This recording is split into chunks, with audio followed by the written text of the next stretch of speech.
about video games. As a gamer myself, you know these virtual worlds mean a lot to me, to the point I don't consider video games as a hobby, but I consider them as part of my life.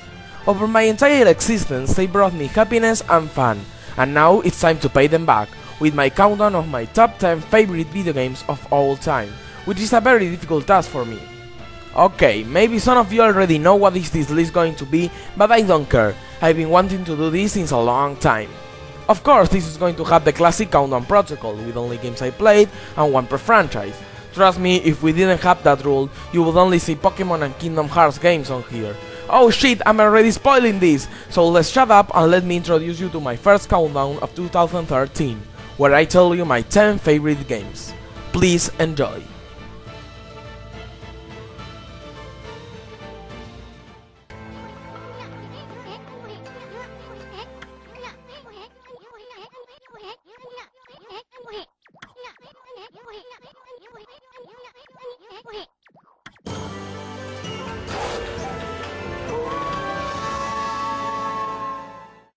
History time!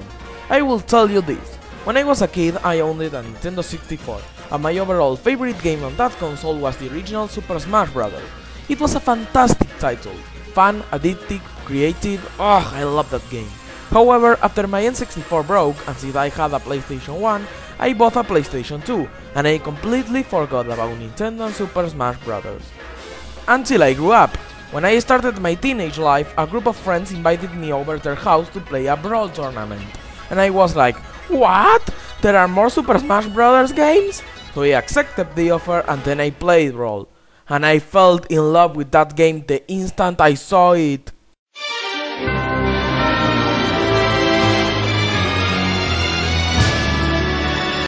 While I don't own a Wii, I just couldn't forgive myself if I didn't put this one on here. Brawl is just full of content, a lot of characters to choose from, including Sonic and Solid Snake, that blew my mind when I saw it. The Subspace Emissary is amazing, even if the plot didn't make any sense, I just have fun with it. The inclusion of Final Smashes was a genius move, and if you don't like them, I will tell you this, they are not obligatory to play with them. But definitely its stellar feature was the excellent multiplayer, I still have tons of fun with that shit. Overall, Super Smash Bros. Brawl is a masterpiece, with very few flaws, but overall tons of content and really fun. Although I don't own a Wii, I went over my friends' houses only to play it. I played through the entire Subspace Emissary, I unlocked everything and I played it millions of times. But if I truly owned it, you can bet your ass it would be a lot higher.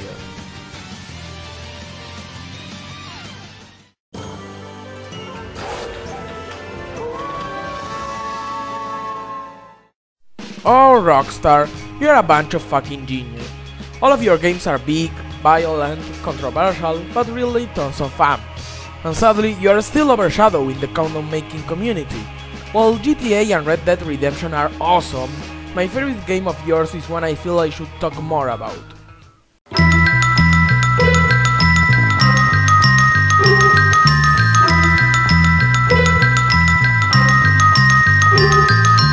That's right, I bet you didn't see that one coming. At number 9 we have the extremely controversial Bully Canis Canem Edit, a masterpiece that hit me by surprise. This game tells the story of Jimmy Hopkins, the new kid in the Honorable Woolworth Academy. He finds out that this place is a big social chaos, where everyone hates everyone, and he has to deal with the harsh life in school. The society of the academy is divided in 6 cliques: the bullies, the nerds, the preppies, the greasers, the jocks, and the townies. All these 6 cool cliques are very interesting and memorable. Trust me, I will talk more about them later. The world of Bully is really big and fun to explore, with lots of missions to accomplish and tons of secrets to unlock. Trust me, you will be hooked to this fantastic adventure. Not only that, but remember, you are a student, so you will have to attend to class, and this is done in very fun minigames that will also help you out during the main story. For example, the more chemistry classes you approve, the more new weapons you will get. And I cannot forget the amazing soundtrack that is downright beautiful and addicting. The only bad thing about Bully is that it got instantly hated by parents and teachers when it was released, because it promotes bullying and student violence. But I say that's bullshit. First of all, that's the main reason we play violent video games, because they are fantasy. It's something that we will never do in real life, and that's why we enjoy them. Also, the whole moral of the game is that being a bully is bad, and I am sure the people who complained about it didn't even play it.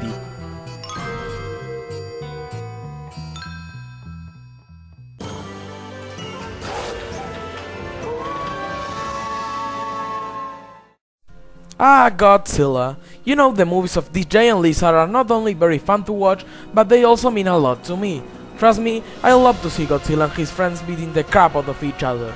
And the reason of that is because I was first introduced to the franchise by a video game I played when I was a kid. A little title by the name of Godzilla Save the Earth.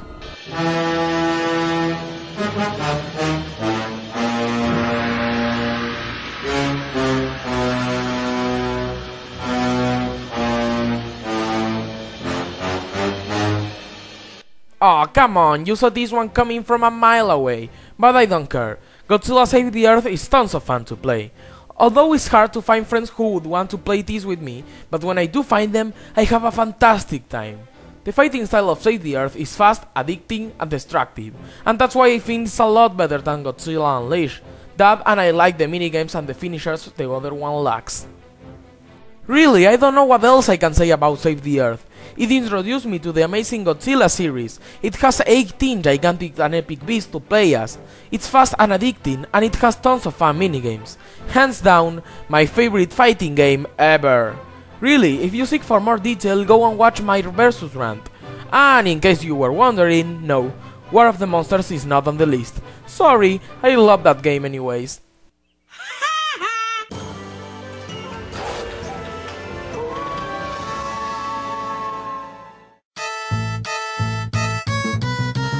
Oh yeah, here we have a classic one, Super Mario 64, a game I feel I should talk more about. Although I own an N64, I didn't play it during my childhood, and I wish I did. This game is downright awesome, and it perfectly shows how a video game series is supposed to make the jump from 2D to 3D. But man, I wish Nintendo remade this game. You know, with better graphics, more stars to collect, new power-ups, different playable characters, and the ability to play it on the toilet.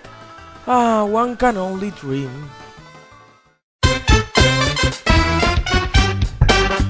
Wait a moment, they actually did it!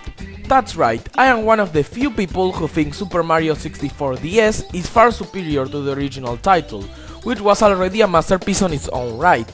I will explain myself in more detail. Super Mario 64 DS presents 4 playable characters: Mario, obviously, Wario, Yoshi, and Luigi. Each one of them can use a flower power-up to earn different abilities, which were actually the ones only Mario could use in the original game.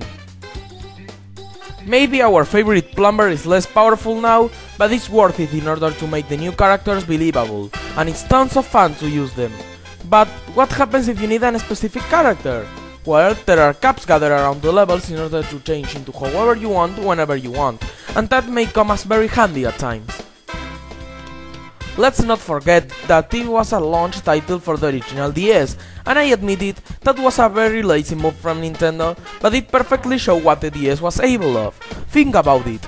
The huge and unbelievable worlds from Super Mario 64 were all on that new little double-screen handheld console, and that is amazing, truly amazing.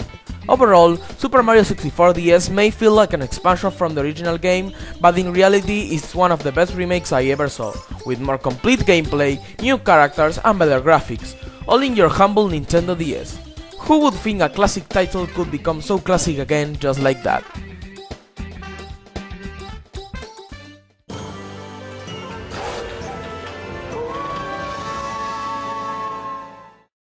Time for more Nintendo 64 love! When it comes to The Legend of Zelda on that console, we meet the typical gamer clash: Ocarina of Time versus Majora's Mask. It's a very difficult choice, I must say.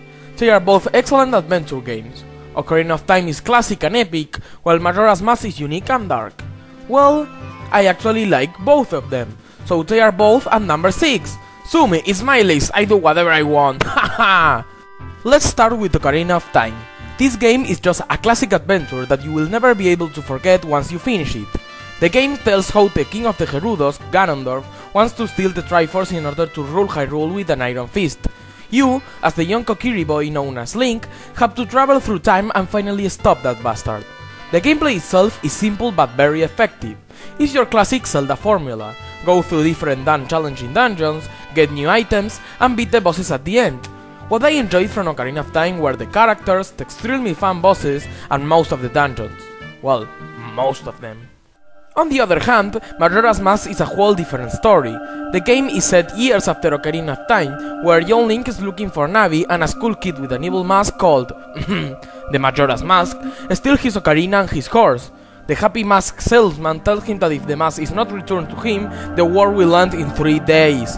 Now you have a time limit to wake up the 4 giants who can save the world. This game is famous for being very dark and depressing.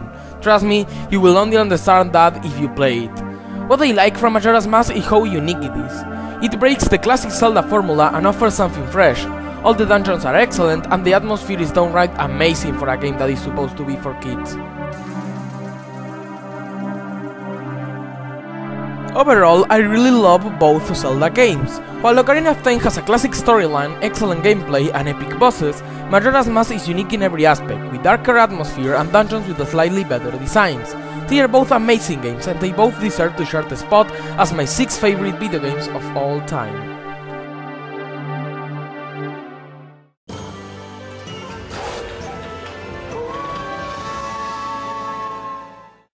Oh yes, Metal Gear Solid, an amazing franchise of stealth and action games with memorable characters, innovative gameplay, and mind-blowing storylines. And although I only played 2 games, I can honestly say that this is one of my favorite video game series, with my personal choice and number 5 on this list being Metal Gear Solid 3 Snake Eater. Let's start with the concept. In this game, you play as a young big boss known as Naked Snake. A scientist was kidnapped by the Russians during the Cold War in order to build a nuclear tank. You were supposed to save him, but suddenly your teacher and mother figure, called the Boss, betrays the USA and defects in favor of Russia. Now your mission is to destroy the nuclear tank and kill the boss. The conclusion to this plot is amazing and I refuse to spoil it. But the story is just the tip of the iceberg of awesomeness that is Snake Eater, because the gameplay is groundbreaking and original. Instead of sneaking around a military base like most Metal Gear games, in this adventure you will have to explore the wild Asian jungle, and that will not be simple. What makes this different from the rest of the series are the new survival features.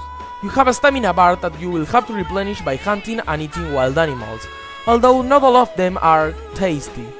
Also, if you get hurt, you will have to heal yourself with what you have on hand. These new mechanics never felt forced at all, and they were innovative and original. Oh, and I couldn't forget the amazing boss fights. During the game, you will have to fight the boss's minions, the members of the Cobra unit, which offers some interesting and entertaining battles. And the showdown against the nuclear tank, the Jagohot, is still my favorite regular boss battle ever, and I have to give credit to this game for that.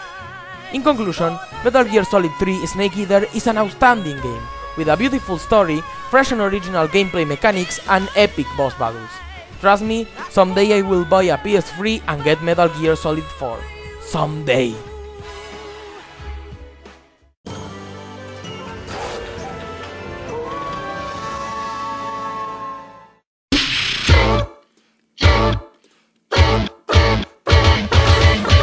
Haha, you saw this one coming. I will never be tired of talking about this amazing game known as Crash Twinsanity. Many people would say the original PlayStation trilogy is better, but I disagree. Heck, that's why Twinsanity was number 1 in my top 10 Crash Bandicoot games. This one brought so much new to the franchise that it deserves that spot. First of all, the story, which is set years after Wrath of Cortex. Cortex is back and wants to kill Crash, but our favorite Bandicoot stops him. After that, they meet 2 parrots from another dimension who steal the Doctor's brains and say they were going to destroy their world. So now Cortex and Crash have to work together in order to stop them. The gameplay was your classic Crash formula, but improved a little bit. Instead of answering the levels in a generic warp room, you have an enormous and beautiful overworld with tons of secrets to unlock. But the stages themselves are a crap ton of fun. They all offer some unique gameplay mechanic and you will have a blast with them. You can play as classic platform level with Crash, team up with Cortex to solve puzzles together or using a snowboard, play as Cortex himself or play as Nina, his niece. All of this brings tons of gameplay variety and that's always a good thing. Not only the story and the gameplay are perfect, but but I also cannot stop loving the excellent graphic quality and the downright epic music, which was made on its entirety with only human voices. I also love the humor of this game, and I think Cortex has some of the most hilarious lines in video game history. Crash, I've been like a father to you. I created you, nursed you, tried to destroy you. Overall, Crash Twinsanity was practically my childhood and was the first game I ever played on my PlayStation 2. I love this game and I love to talk about it, and I am happy to see that more people than I thought have played it. That's awesome. Thank you all for giving Twinsanity more attention.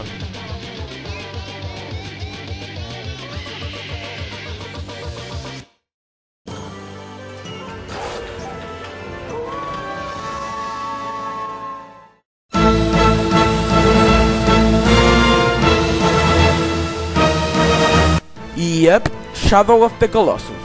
You're not surprised, don't you? Of course, I talk about this masterpiece millions of times, but I'm going to continue talking about it, and I don't give a fuck! You know the concept of this game.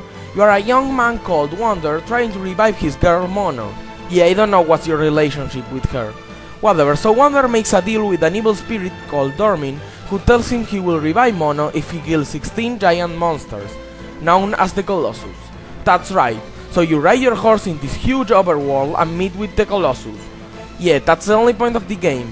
Killing these bosses. Sounds boring, right? Well, you are very, very wrong. The battles themselves can be described with one word: spectacular. Seriously, they are puzzle bosses. That means you will have to do something in order to reach their weak points. All the Colossus play different. Sometimes you will need the help of the environment, other times you will have to fool them into doing something. And when you finally beat them, it feels so satisfying.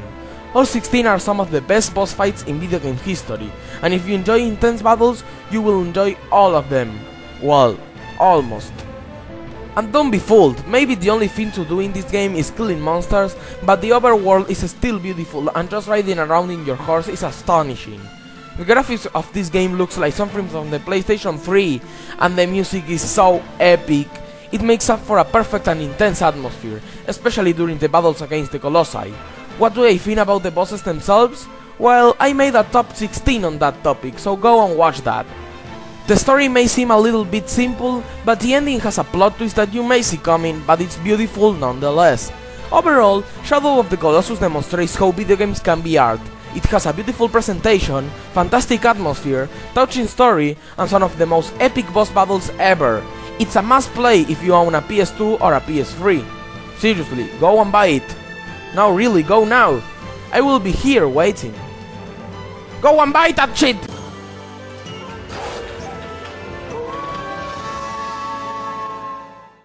One of the best things that happened to me last year was my introduction to the Kingdom Hearts series, an amazing franchise of action RPG games that combines the genius style of Square Enix and the charm of the classic movies from Disney. How awesome is that? Well, the first one was incredible, Chain of Memories was challenging, and 358 over 2 days was beautiful. My favorite has to be Kingdom Hearts 2. Man, this is a fantastic adventure. You take control of the Keyblade wielder, Sora, That's me, who returns back to action after the events of Chain of Memories. The evil Organization 13 wants to create a new Kingdom Hearts by fading everyone's heart into darkness to transform it into Heartless. Your mission is to stop this group of nobodies by going into different worlds based on Disney movies, help them and close the keyholes in order to stop them. This story is very convoluted, especially if you didn't play the games that took place between this game and Kingdom Hearts 1, but if you take your time to understand it, you will fall in love with it and its memorable characters. got it memorized? Like its predecessor, Kingdom Hearts 2 is an RPG with hack and slash gameplay. This leads to some very flashy and addictive fight scenes, and a lot of customization. This faster combat system is a lot better than in the first game, and made boss battle even more awesome. While we are on the subject, I must admit, this sequel really improved a lot of things. The camera, the graphics, and heck, even the Gummy ship is now tons of fun. Well, at least if you compare it to the first Kingdom Hearts. Each Disney world has excellent design, and if you're like me and these movies were part of your childhood, you are gonna love these excellent throwbacks. Each one presents some unique gameplay mechanic. For example, in the Pride Lands you turn into a lion, in Agrabah you fly around in a magic carpet, and in Atlantica... yeah, let's forget about Atlantica. And some of these levels are very unexpected, like Tron or Pirates of the Caribbean. How more epic can you get? Overall, Kingdom Hearts 2 is an excellent adventure, with throwbacks to classic Disney movies, an intense but beautiful plot, memorable characters, fun minigames, and addictive gameplay. This is how a true sequel is made. Yeah, that message was for you, Konami. Well, it's finally time to see my favorite game of all time, but before that, let's recap. Number 10, Super Smash Bros. Brawl. Number 9, Bully Canis Canem Edit. Number 8, Godzilla Save the Earth. Number 7, Super Mario 64 DS. Number 6, The Legend of Zelda Ocarina of Time and Majora's Mask. Number 5, Metal Gear Solid 3 Snake Eater. Number 4, Crash Twinsanity. Number 3, Shadow of the Colossus. And number 2, Kingdom Hearts 2.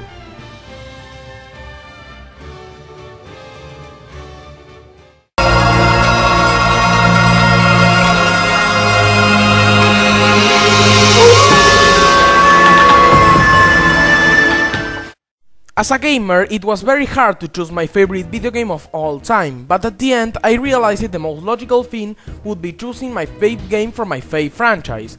And what would that be? Isn't it obvious? My favorite franchise is Pokémon, a series of incredible games. I'm sure you know which one I'm going to choose, but before that I will tell you a little story of myself. When I was a kid, I loved Pokémon. I watched the hell out of the anime, and I still do, and I always played Red, Blue, Yellow, and later Gold and Silver. But when I grew up, I stopped liking Pokémon for a while, like most people from my generation did. However, I met new friends at school who still liked and played the newer generations of Pokémon. So there I became what we all know as a Gen Wooner. Fuck you! That's right, I hated the new Pokémon and claimed only the old ones were good. I was very stupid indeed. One day, a friend showed me the new Pokémon from the newest game, Black and White, and I laughed at him because of creatures like Vanillux, Garbodor, and Klinklang. However, when I did more research and saw more new Pokémon like Rayquaza, Garchomp, Electivire, Darmanitan, or Haxorus, I must say they started growing on me. I was starting to like the new generations. And then, I saw a trailer for Black and White and I almost shit myself. That game looked so awesome, I just had to own it. So I begged and begged my parents and they finally bought me a brand new DS. Of course, Diamond, Pearl, Platinum, Heart Gold and Soul Silver looked awesome as well, but Black and White surprised me of how many new things they were bringing to the series. And then I played it, and I couldn't stop. Everything about that game was perfect. The big amount of new Pokémon were incredible, with beasts like Darmanitan, Crocodile, Haxorus, Drudigon and more. Most of them are some of my favorite of all time. And yeah, maybe others like Vanillux or Klinklang look silly, but I still find them very creative. I also love the new 3D graphics and the amazing soundtrack, which I still think is the best one in the series. What also made me love Black and White was the new plot. That's right, in these games we meet Team Plasma, led by your new rival N, who thinks all Pokémon deserve to be wild and stop being used for fighting. I know this may not make too many sense right now, but trust me, the final explanation behind it is shocking and even a little bit emotional for a Pokémon game, and I refuse to spoil it. Overall, Black and White brought new Pokémon, better graphics, better music, an amazing story, and much more. It instantly became my favorite game, not only in the series, but of all time. I just played this game a lot, and nothing could stop me. But we are not done yet, because last year a new game for the franchise was announced. Pokémon Black and White 2. That's right, my favorite video game was getting a sequel. I was so pumped up to finally play it, especially because it was going to fix some of Black and White's flaws. That's right, even if I loved that game, it had some flaws, especially in the content area. I just felt it didn't have as many things to do as its predecessors. The battle subway was fun, but nothing compared to the battle tower from previous games, and the musicals were just pointless. When the sequel came out, I bought it as soon as possible, and it did not disappoint. Black and White 2 offered even more things than Black and White. Now Pokémon from all generations were available from the beginning, the graphics were even better, the music was even better, and the story continued and became even more awesome. But what I love is how it improved things not only from the previous game, but for the entire franchise. For example, if your repel is gone, the game asks you if you want to use another one instead of having to search in your bag for more. There are more things like this that most Pokémon fans will sure enjoy. What I also loved was PokéStar Studios, where you can create Pokémon movies, something that I enjoy doing to waste time a little bit. But the best new inclusion has to be the World Tournament, which lets you face all gym leaders from all previous generations and even champions. Trust me, when I finished the main story, I didn't play anything but the World Tournament. It's addictive and really fun. So yeah, I'm not going to choose. Both Pokemon games are my favorite. Black and White 1 for the initial impression, for making me buy a DS, for making me stop being a Gen Wooner, and for giving me a lot of fun with all the new stuff. And Black and White 2 because of the incredible continuation of the story, all the incredible new things it brought to the franchise, how fun it is, and the amazing Pokemon World Tournament. You may not agree with me here, but I truly love both titles to death and I play them at least every day. I am a serious fan, and both Pokemon Black and White 1 and 2 are my favorite video games of all time. See ya later, and I hope you have a happy new year.